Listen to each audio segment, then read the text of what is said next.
Magandang araw mga ka-Wonder! Welcome back sa ating YouTube channel, Wonder Vlogcaster po. Magandang tanghali. Alam natin mga ka-Wonder na itong si Representative Leandro Leviste ay dinimanda itong si Attorney Claire Castro. No? Dinimanda niya siya ng libel over comments on solar firm. No? At si Leviste ay nag-file ng 110 million libel case. Parang kasing tunog ito ng hinihingi ni Enrique Razon, yung business tycoon. Dito naman kay Leviste rin, dito naman kay Kiko Barsaga na 100 million and then 10 million another, no? So 110 ito rin ang hinihingi niya. So si Leviste nga nag-file ng civil libel case, hindi criminal kasi nga raw naawa daw siya kay Claire Castro, ayaw niya raw makulong. Kaya kinasuhan niya lang ng civil libel case. Pero may sagot si, ayun nga, nung in-interview nga pala si Attorney Claire, ano masasabi mo dahil naawa daw si Leviste at hindi siya kinasuhan ng kriminal? Salamat, sabi ni Attorney Claire. So kung iniisip natin na nag-bow down o umatras o sumuko si Attorney Claire, alam nating matapang yan si Attorney Claire, no? Na tinatawag nga siyang, nung nakita rin video na inaway niya yung nakipag-away siya, parang merong commotion, na dahil doon sa isa niyang kliyente, no? So nakita ron yung pagiging matapang niya. Pati yung lately, itong interview niya kay Malu Tiquia, talagang yung banat ni Attorney Claire, wala nang no holding back, mga ka-Wonder. Hindi kasi sabi nito ganun ang balat niya kay Tiquia kasi parang si Tiquia, she is saying something na nakakairita sa tenga ni Attorney Claire. Kaya sabi niya, kasi sabi nito parang ganun, parang wala na rin yung formality, Kaya nga binanatan nga siya rito ni Tiquia na yung PCO, yung spokesperson daw ng Malacanang noon is very frame, very well-mannered, kung ano raw. So binanatan siya ron. Well, anyway, matapang talaga itong si Attorney Claire at hindi ito susuko, no? So yung complaints kasi dyan, civil libel complaint na nagkakahalaga ng 110 million, no, against kay PCO officer, itong si Undersecretary Claire Castro nga, mga ka-Wonder, dito sa Regional Trial Court, dito sa Balayan, Batangas, sa lugar yan ni Leviste. So yung libel case na kinaso niya is yung defamation nga, o nakakasirang puri, kumbaga parang gano'n sa isang tao, no, is a wrongful act, alam natin yan, mga ka-Wonder, na ito'y nakaka-damage sa tao, no, sa kanyang reputasyon kung siya man ay may pangalan iniingatan, kahit hindi, sa mga false and malicious statements. Ngayon, nagsabi sa akin, kaibigan ko, di ba, yan, dapat slander, sabi niya. Hindi, kasi si Claire Castro kasi is nasampahan ng libel instead ng slander, kasi ang pagkakaalam nila, pag libel is something you write, no, at slander is something you speak. Pero may ginamit kasing medium, mga ka-Wonder. Alam natin na si Attorney Claire, bukod sa PCO, siya ay may sariling YouTube channel. So gumamit siya ng medium, no, na although hindi niya sinulat, pero na post niya, no, mga ka-Wonder, na post niya online or na i-broadcast niya, nasabi niya sa kanyang YouTube channel. Kaya siya ay kinonsider na libel, no, kasi yung slander is just simply spoken and libel is considered more serious and permanent. So yun nga, kinaso sa kanya at sinasabi rito ni Leviste na hindi totoo at defamatory yung sinabi ni Attorney Claire. Dito nga sinabi raw itong franchise na pagkumbaga parang binenta, na pagkakasabi parang binenta raw ni Leviste yung company na walang franchise, parang ganun pagkakaintindi ko, no? At dagdag pa ni Leviste dyan, mga ka-Wonder, na itong ang franchise ay may 25-year franchise, no? Solar para sa Bayan Corporation or yung SPBC. Iba raw ito sa sinasabing binenta niya na SP New Energy Corp. So pinagbintangan niya, no, itong si Castro na yung statement daw na paulit-ulit nga at recklessly na in-include sa mga comment niya, imbis na verify yung facts. Kumbaga, nag-rely lang daw si Attorney Claire sa mga research, sa mga AI, instead na mag-rely doon sa verified facts. Yun nga, nagkaroon siya ng negligence or malice, mga ka-wonder. So parang hindi pala dapat pagkatiwalaan, mga ka-wonder, itong mga AI kung ano-ano na ito, no? Naalala ko, gumawa ako ng thesis at I tried to consult itong mga AI. Nakikita ko na parang mali-mali rin yung binibigay sa aking ibang impormasyon. So hindi na ako nag-consult dyan from the start na susulat ko pa lang. Kaya ginawa ko siya based on books, no, yung mga halintulad, and I of course crafted my own idea, no, out of course from the resources. So dahil dyan, mga ka-wonder, itong si Lebiste ay naghahanap o he is seeking moral damages dahil nga defamatory, no? 100 million at exemplary damages 10 million. Laki nito. Kasi laki ng hinihingi ni Rason dito kay Kiko. So plus yung attorney's fee pa, yung cost niyan, of course, kung sino yung matalo diyan, siya yung magbabayad niyan, sa shoulder niya. At good thing, sabi ng iba, sabi niya nga nitong nakausap ni Attorney Claire, buti na lang civil, no, hindi criminal.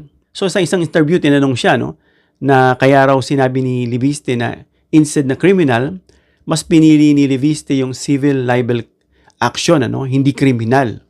Kasi alam natin generally itong civil libel ay inaalaw nito, mga ka-wonder, ang complainants, no? Itong si Lebiste in that case na mag-seek ng direct damage, no? Para dun sa reputasyon niya na na-harm at ma-avoid yung mga higher standards, yung mga potential penalties na ini-involve sa criminal libel proceedings, mga ka-wonder. So yun, ano, sabi nga ni Attorney Claire, thank you, pero sinabi niya rin, good luck. Yung mga words na yun, medyo may mga meaning po yan underneath the word. Yung thank you, it could be from the heart, but could be also sarcastic. Or lalo-lalo na yung good luck, mga ka-wonder, no? Kaya yung kaso, nasabi ni Attorney Claire na matatalo ko siya bilang abogado, no? Bilang abogado, masasabi niya kasi si Attorney Claire is criminal trial, ano, mga trial lawyer siya. So alam niya yung paano niya ididepensahan yung sarili niya.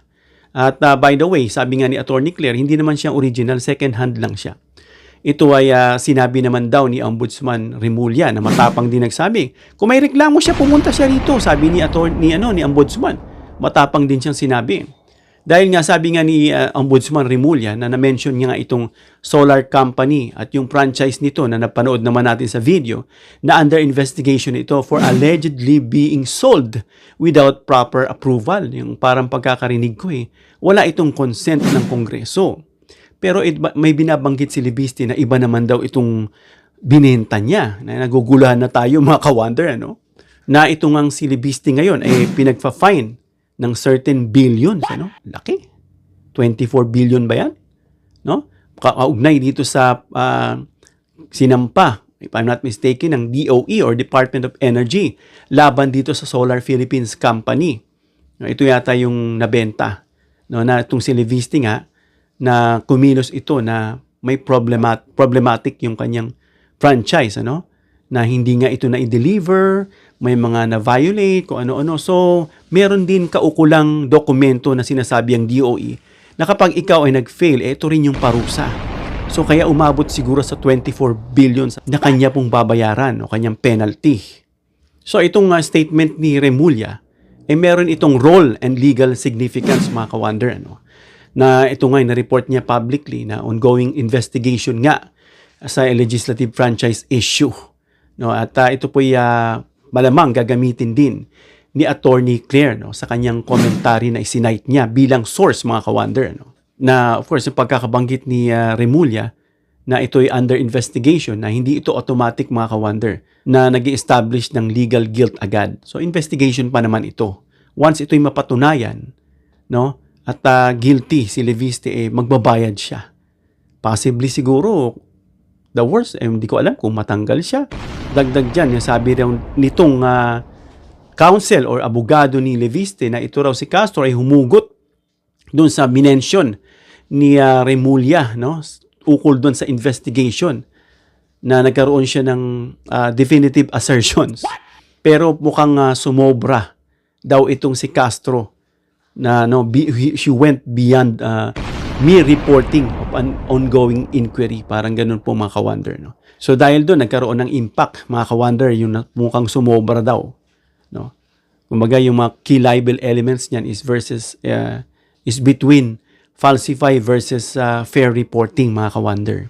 At speaking of document na sinabi ni Attorney Claire na bilang ebidensya niya at depensa niya, no, kung may papakita ni Attorney Claire yung element niya bilang abogado, no, sa sinabi niya, no, directly nga nakatay o nakaugnay itong kanyang sinabi sa publiko na mula sa isang authorized government official kagaya ni Ombudsman Remulla. So isa yan. No, sa akin lang po ito mga ka-wonder, hindi pa ito galing kay Attorney Claire. Yun lang po nakikita natin kasi may dokumento siya at sinabi na raw yan ni Attorney Remulla. Of course, yung accurately reported na in context mga ka-wonder. Pero sabi nga nitong legal counsel, mukha raw she went beyond, no? Parang sumobra dun sa pagkakahugot niya sa statement ni Remulla. Kumbaga nadagdagan, ano? At isa pa, yung clearly marked as opinion based on those public sources. Kumbaga nagbigay lang naman daw ng opinion si Attorney Claire, opinion niya yun mula dun sa kanya mga sources, including sa sinabi ni Attorney Remulla. Kaya nga, mga ka-wonder, kung pag-uusapan yung depensa na sinasabi ni Attorney Claire, then the remarks, mga ka-wonder, no, were not malicious or falsehoods. Or they were just based on reasonable reliance on public records or official pronouncements. So lahat yun naka-align o nagpo-point do sa documentary evidence, no, na can establish yung truth or honest belief na magiging mahirap nga itong sabihin na may halong mali siya. Na baka sabihin hinaluan ng mali siya. Talagang malinformation, parang gano'n ang pagkakadating. Gaya nga na sinasabi nating misinformation, disinformation, and malinformation. Malinformation kasi, alam mo na ng mali, and you shared it just to inflict defamation dun sa tao. Yun po yung mga sinasabi ron. So yun na nga, ang point ni Leviste, kaya siya gumamit ng libel dito, yun nga, defamatory imputation at publication, ano pa, identity reference, at yung malice or reckless disregard for truth. May kita natin yung sinampa ni Leviste, pero yan po ay sinosopla ni Attorney Claire Castro, no? Na sinabi niya nga she can defend herself, no, with the truth. What? How? With substantial and accuracy. Based dun sa mga sinabi at, of course, yung opinion niya. No, fair comment, yung sinasabi nating opinion niya, fair comments on matters of public concerns. Kasi you can express your opinion because we have the right to express, freedom of expression. Pero unless na makross mo yung line. And I think, based dun sa sinasabi ni Attorney Claire, dun sa narinig niya sa mga sources, do you think she crossed the line? And then yung privilege, no, yung qualified privilege, if tied, no, bilang PCO, no, to official duties. At kasi hindi lang naman vlogger, lawyer, kundi PCO rin itong si Attorney Claire, no? Spokes siya in behalf of the government, no? At of course, isa pa dyan, yung lack of malice. Hindi naman mapatunayan dyan na kung may malice ba yung pagkakasabi niya, pagkaka-broadcast niya. If based on objective sources like the Ombudsman's announcement. Sinabi yun ni Ombudsman dahil nag-iimbestiga siya. Therefore, he had his conclusion. He had his remarks. And Attorney Claire was just basing on what Crispin Remulla told the public. So yun po mga ka-wonder. So medyo malakas talaga yung side dito ni Attorney Claire, mga ka-wonder. So yan, comment down below mga ka-wonder kung meron kayong opinion. Basahin natin at pag-usapan natin mga ka-wonder. Hanggang dito na tayo mga ka-wonder. Comment down below your opinion kung meron nga kayong saloobin. And please give me a thumbs up if you like this video para ma-share ni YouTube sa iba pang mga viewers. And please share this video para malaman nila na si Attorney Claire ay hindi magbaback down, hindi siya atras o susuko. And please subscribe, hit the notification bell icon and choose all bilang suporta sa aming mga content creators. Hanggang sa muli mga ka-wonder, God bless.